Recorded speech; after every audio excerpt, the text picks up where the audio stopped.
Hi, this is Alex and Martin from IGN. We're here at Rockstar's HQ in London.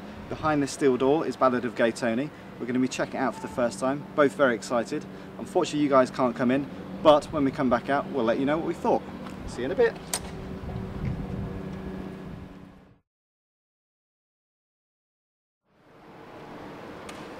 Wow, so Martin and I, we've just seen Ballad of Gay Tony. Looks amazing. Martin, what did you think? It looks fantastic, but there's quite a lot to take in though. Yeah, Rockstar actually showed off a lot more than we thought they were going to. I'm still trying to work out what it was that we saw, so we're going to kind of gather our thoughts, head back to the IGN UK offices, and then we'll get back to you and let you know what we think.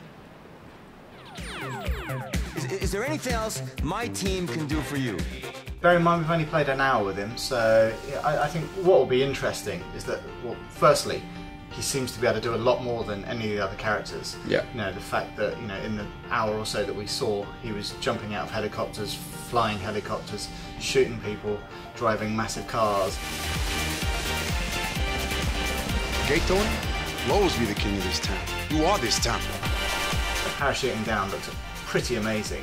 Rockstar said that you can now fly higher than you could have ever done before in Liberty City, and you know, when you're free falling down, the city zooms into scale very, very quickly. And I think it looks pretty fantastic. I wonder if it's going to reimagine it in some ways. There's going to be a few new areas, I imagine. There's going to be a few new clubs and a few more things to do beyond the parachuting. But yeah, one of the things that Rockstar has obviously mentioned is the club management stuff. What's wrong, T? I've done a deal with the wrong devil, man. I'm the only man in the history of this town with the hottest gay and straight clubs at the same time, and I'm about to lose everything.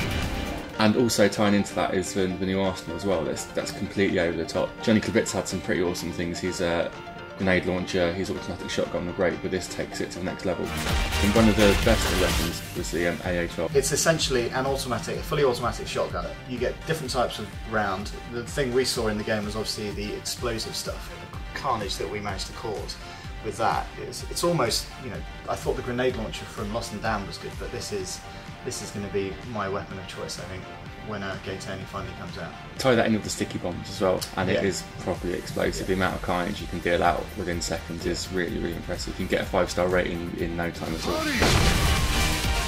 Things went a bit crazy and I somehow lost my pants. I'm fairly obsessed with helicopters. They've now introduced this new helicopter called the Ballad. It's this kind of little light buzzy thing that can zip through the skies, but it's, you know, equipped with a minigun, plus it's got rockets. It's properly hardcore.